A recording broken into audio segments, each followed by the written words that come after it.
that stories that have some element of mystery in them are superior to stories that don't have a mystery in them. And in fact, when I try and read books that don't have mysteries in them, I get to sort of 20 pages in and I think, why exactly am I reading this? I'm not sure.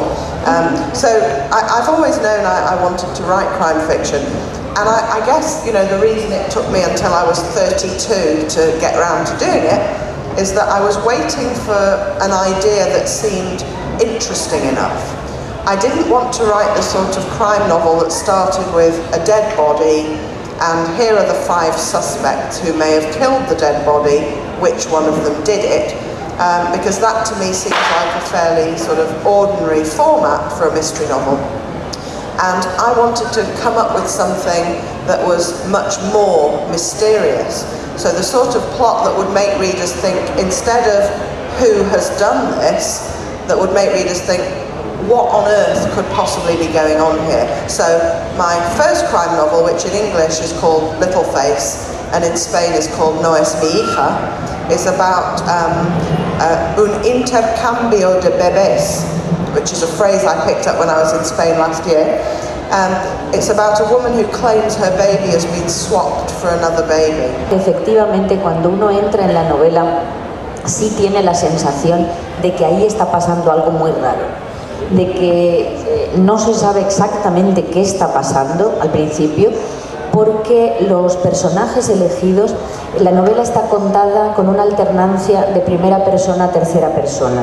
Hay capítulos que están narrados por uno de los personajes femeninos en primera persona y cuenta su propia historia, lo que le está sucediendo, y otros capítulos se cuentan desde fuera en tercera persona.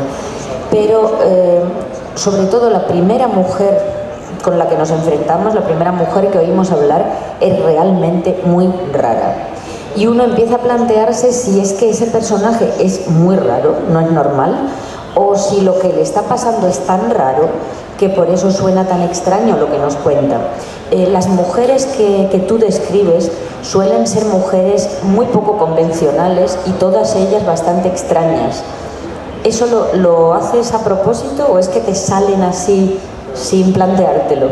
Well, first of all, I should point out that I don't actually believe that anybody is normal. I don't know, maybe you all know lots of normal people. I don't know any normal people.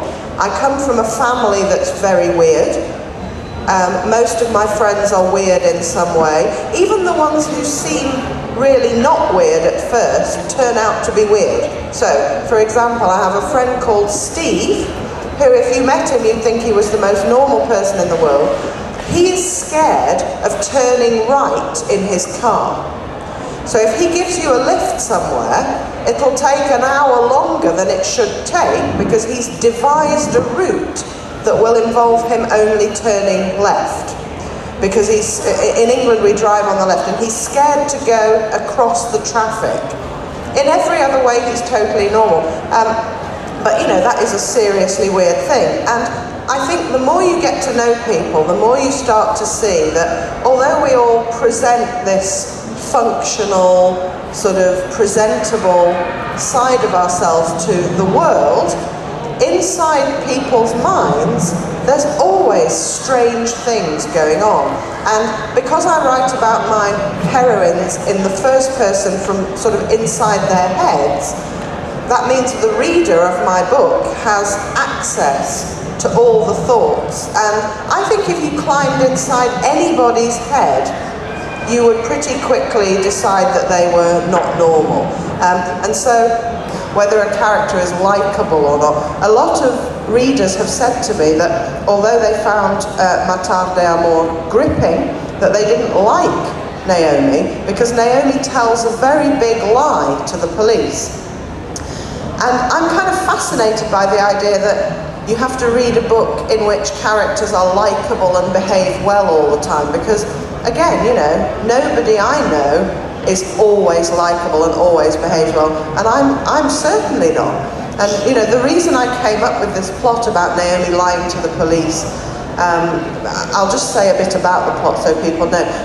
Naomi's married lover goes missing, and because she doesn't think the police are looking for him hard enough, she tells the police this lie. She says that Robert is a dangerous psychopath and accuses him of having committed a terrible sadistic crime that she knows he hasn't committed. She's deliberately lying.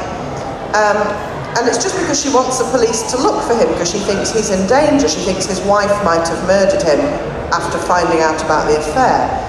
And the reason I came up with that idea is because I thought that's what I would do in that situation. And, you know, there's lots of situations where I think, yeah, I'm probably not behaving very well, and maybe this thought isn't very nice, but I can't really help it because that's the thought that I've got at the moment. So yeah, I think actually when writers write about so-called normal people, they actually make them far more normal than any real person is. Así ya se van ustedes dando cuenta de que los personajes que construye Sophie no son parecidos a otros personajes, son gente muy especial, muy diferente. Los dos policías que al parecer, no lo sé porque no he leído más después de esta, son los que van a continuar la serie, son los que les comentaba antes, una mujer y un hombre, y la particularidad del asunto es que la mujer policía, que es superior en la jerarquía, está profundamente enamorada de su compañero, de su colega, y su compañero no tiene ningún interés. O si lo tiene, lo encubre bastante bien, vamos, no le hace ningún caso a la protagonista policía, a Charlie, y Charlie lo compensa acostándose con todo bicho viviente y se dedica a ligar con cualquier hombre que más o menos le parezca soportable, pasable, y hace, digamos, lo que hace unos cuantos años habría sido normal en un personaje masculino, mientras que su compañero Simon es una persona muy correcta, muy inteligente, muy racional, y que tienes la sensación de que tiene graves problemas emocionales.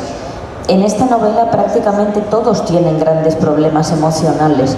Es así como tú ves el mundo, gente dañada emocionalmente que no consigue llegar a un equilibrio y a una armonía. Yes, I think almost everybody is emotionally scarred to an extent. Obviously some people are very damaged and other people are basically fine, but you know, even the happiest people have traumas that they've been through, and I think it's quite important to remember that in terms of emotional trauma, it doesn't have to be a huge terrible event. You know, it doesn't have to be, you know, a death of someone you love, or that you're attacked or your house is burnt down.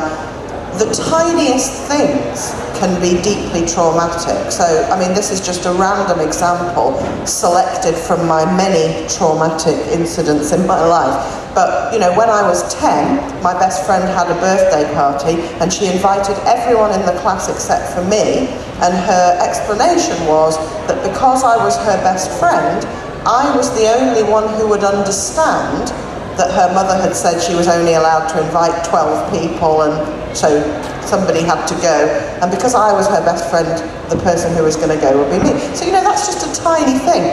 But these little things, you know, something someone says, a hurtful remark, can be quite, you know, emotionally damaging. So absolutely, I think most people are emotionally scarred.